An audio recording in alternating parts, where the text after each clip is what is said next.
बातमीपत्रात आता पाहूयात गल्लीपासून ते दिल्लीपर्यंतच्या ताज्या घडामोडींचा धावता आढावा। पश्चिम बंगालमधील मालदा जिल्ह्यात पंतप्रधान नरेंद्र मोदी यांची जाहीर सभा झाली। या दरम्यान मंगळसूत्र आणि वारसा कराबाबत ते पुन्हा बोलले। ते म्हणाले, इंडिया आघाडीला महिला, आदिवासी आणि गरीब यांच्या विरोधात धोकादायक कायदे आणायचे आहेत। महिलांचे मंगळसूत्र, आदिवासींचे दागिने आणि प्रत्येकाची मालमत्ता तपासण्याची घोषणा काँग्रेसजनांनी केली आहे। त्यासाठी काँग्रेसच्या राजपुत्रांनी विदेशातून एक्स-रे मशीन आणले आहेत। ते देशभरात एक्स-रे करतील। प्रत्येकाचा पैसा, सोने, चांदी, जमीन काबीज करण्याचा काँग्रेसचा मानस आहे। त्यातील काही भाग हे लोक आपल्या वोट बँकेला देतील। काँग्रेसने हे जाहीर केलं आहे, पण टीएमसीचे लोक त्याविरोधात बोलत नाहीत, असंही ते म्हणाले। पीएम मोदींनी मालदा येथे भाजप उमेदवारांच्या समर्थनार्थ निवडणूक रॅली घेतली। 2019च्या लोकसभा निवडणुकीत खगेन मुर्मू यांनी भाजपच्या तिकिटावर मालदा उत्तर जागा जिंकल्या होत्या, तर पक्षाने मालदा दक्षिण जागा थोड्या फरकाने गमावली होती। या दोन्ही जागांसाठी तिसऱ्या टप्प्यात 7 मे रोजी मतदान होणार आहे। मालदानंतर पीएम मोदी दुपारी बिहारच्या अरियामध्ये रॅली घेणार आहेत। सायंकाळी ते उत्तर प्रदेशातील बरेली येथे रोड शो करणार आहेत। पीएम म्हणाले की टीएमसी आणि काँग्रेसमध्ये तुष्टीकरणाची स्पर्धा सुरू आहे। बंगालमध्ये बांगलादेशी घुसखोरांना आणून बसवण्याचं काम टीएमसी सरकार करत आहे। हे घुसखोर तुमच्या जमिनी आणि शेतजमिनी ताब्यात घेतात आणि काँग्रेस अशा वोट बँकांमध्ये तुमची मालमत्ता वाटून टाकण्याविषयी बोलत आहे।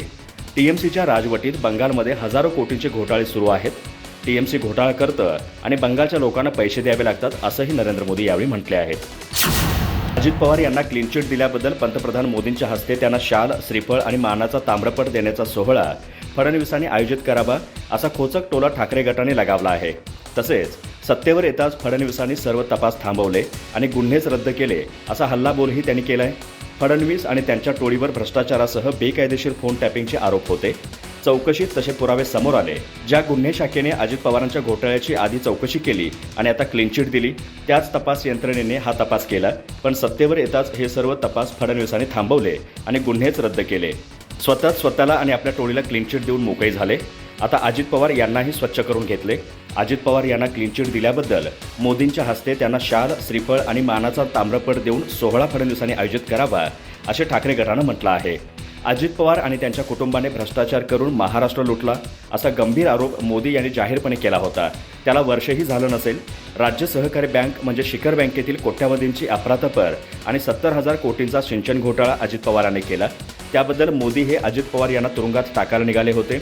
अजित पवार हे भ्रष्टाचारी असून त्यांना तुरुंगात चक्की पिसाला लावल्याशिवाय स्वस्थ बसणार नाही, असा घणाघात देवेंद्र फडणवीस यांनीही केला होता। पण पवार आणि त्यांचे कुटुंब भाजपमध्ये गेले आणि त्यामुळे या सर्व घोटाळ्यातून मोदी, फडणवीस आणि त्यांच्या चौकशी यंत्रणांनी अजित पवार यांना क्लीन चिट दिली, असंही ठाकरे गटानं म्हटलं आहे। ठाकरे गटाचा जाहीरनामा म्हणजे युटर्ननामा असून या फसवाफसवीच्या युटर्ननाम्याला जनता भुलणार नाही, अशी टीका भाजपचे प्रदेशाध्यक्ष चंद्रशेखर बावनकुळे यांनी केलं आहे। गुरुवारी शिवसेना भवनात उद्धव ठाकरे, शिवसेना नेते दिवाकर रावते आणि संजय राऊत यांच्या उपस्थितीत शिवसेना ठाकरे गट वचननामा जाहीर करण्यात आला। या संदर्भात बावनकुळे यांनी ट्विट केलंय। ते म्हणाले, नकली सेनेचा आज प्रकाशित झालेला वचननामा नसून युटर्ननामा आहे। काँग्रेस आणि तुकडे तुकडे गँगचा अजेंडा पुढे रेटण्याचा दुर्दैवी काम उद्धव ठाकरेंना करावं लागतंय। हिंदू हृदय सम्राट बाळासाहेब ठाकरेंच्या वचननाम्यात वचक होता, आज मात्र उबाटाच्या युटर्ननाम्यात फसवाफसवी आहे, असा निशाणा त्यांनी साधलाय। पुढे ते म्हणाले, ज्यांची ओळख खंडणीखोर आणि 100 कोटी वसुली रॅकेट चालवणारे म्हणून आहे, ते म्हणतात आम्ही लूट थांबवू। 2.5 वर्षाच्या सत्तेच्या काळात ज्यांनी शेतकऱ्यांना कवडीही दिली नाही, फक्त घरात बसून राहिले, ते म्हणतात शेतकऱ्यांना कर्जमुक्ती देऊ। उद्धव ठाकरे किती युटर्न घेणार? महाराष्ट्रातील सुज्ञ जनता तुमच्या फसवाफसवीच्या युटर्ननाम्याला भुलणार नाही, असंही बावनकुळे यांनी म्हटलं आहे।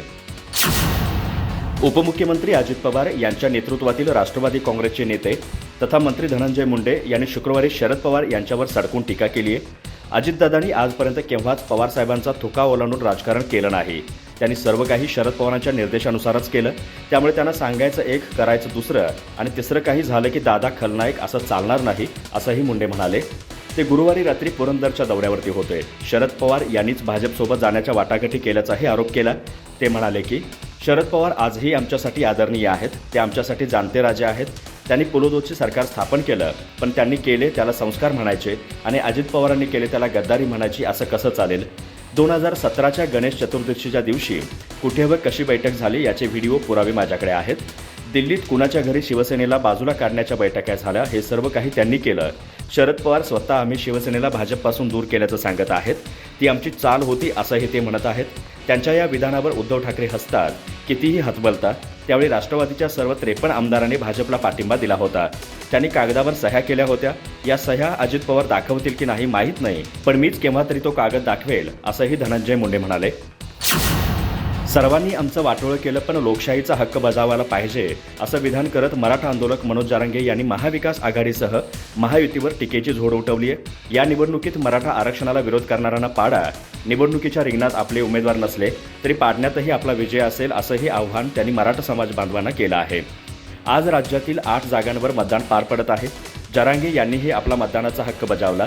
जालना जिल्ह्यातील अंबड तालुक्यातील कारखाना परिसरातील मतदान केंद्रावर त्यांनी मतदान केलं.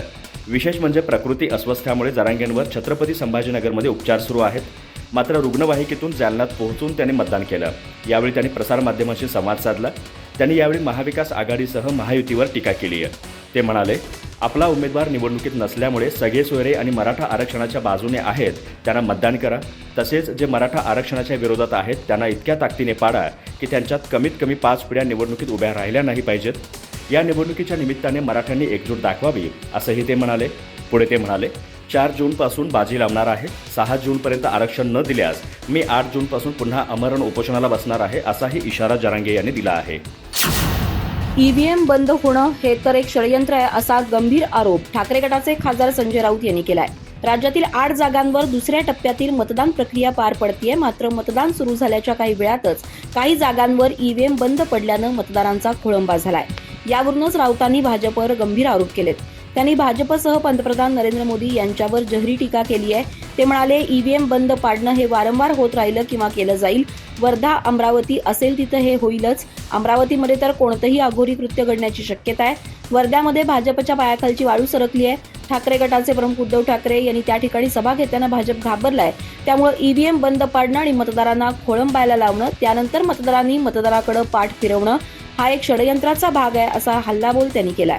पुढे ते म्हणाले, संध्याकाळनंतर ईव्हीएम चालू होतात आणि मतदान सुरळीत होतं, पण जो मतदार सकाळीच मतदान करण्यासाठी येतो त्याला नाउमेद करणं, निराश करणं आणि त्यांना परत पाठवणं हे या निवडणूक यंत्रणेतील मोदीकृत भाजपचं षडयंत्र आहे, असा मोठा दावा करत राऊतांनी पंतप्रधान मोदींवर निशाणा साधलाय. तसंच निवडणूक आयोगात मोदींना जाब विचारण्याची हिंमत आहे का, असा खोचक सवालही त्यांनी केलाय. निवडणूक आयोगात जाब विचारण्याची हिंमत असती तर कर्नाटकात जय बजरंगबलीचा नारा देऊन मतदानाचं बटन दाबा हे सांगितल्यावरच त्यांच्यावर कारवाई झाली असती. अमित शहा रामलल्लाचं दर्शन मोफत करू हे सांगताना हा चुनाव आयोग कुठं होता? जय भवानी जय शिवाजी यावर आक्षेप निवडणूक आयोग घेतोय. मात्र रामलल्ला जय बजरंगबली चालतं, असा टोला राऊतांनी लगावलाय. नाना पटोले लफडेबाज, शरद पवार आणि उद्धव ठाकरे म्हणजे गिधाड आहेत, अशी घणाघाती टीका भाजप नेत्या चित्रा वाघ यांनी केली आहे. तसंच पंतप्रधान नरेंद्र मोदी म्हणजे वाघ आहेत, असंही त्यांनी म्हटलंय. त्या सातत्यानं ठाकरे गटाचे खासदार संजय राऊत यांच्याकडून होत असलेल्या टीकेला प्रत्युत्तर देताना दिसत आहेत. काही दिवसांपूर्वी त्यांनी राऊत यांचा नाचा म्हणून उल्लेख केला होता. आता पुन्हा एकदा त्यांची जीभ घसरली आहे. लातूरमधील एका मेळाव्यात त्या म्हणाल्या, उद्धव ठाकरे, शरद पवार आणि या काँग्रेसवाल्यांना मोदी नको आहेत. हे सर्वजण मोदींना हिटलर म्हणतात.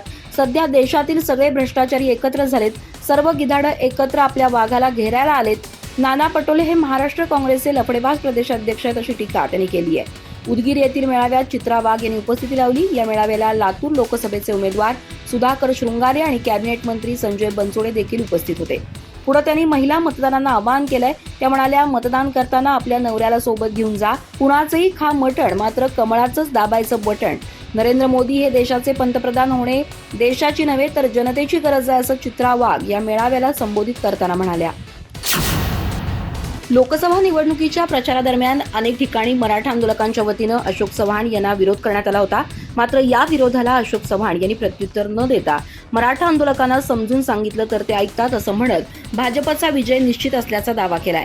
4 जून रोजी लोकसभा निवडणुकीचा निकाल आहे, त्यामुळं आगे आगे देखो होता है क्या असं म्हणत त्यांनी ही निवडणूक आपण लोकांवर सोडवली असल्याचं म्हटलंय. नांदेड लोकसभा मतदारसंघात आज मतदान प्रक्रिया पार पडली. यावेळी अशोक चव्हाण यांनी देखील आपला मतदानाचा हक्क बजावला. निवडणुकीत मतदान करणं हे एक पवित्र काम आहे. मी देखील माझ्या मतदानाचा अधिकार बजावतोय. आम्हाला नागरिकांची साथ नक्की मिळेल. लोक आमच्यासोबत असल्याचं मत त्यांनी व्यक्त केलंय.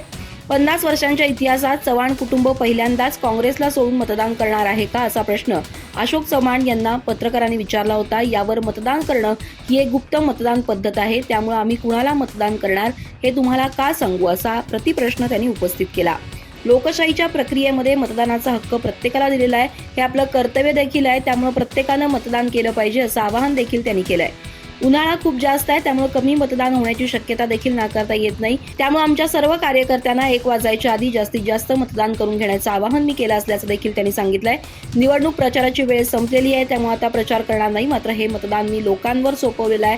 त्यामुळे निवडणुकीच्या निकालात सर्व काही स्पष्ट होईल असं देखील अशोक चव्हाण यांनी म्हटलंय.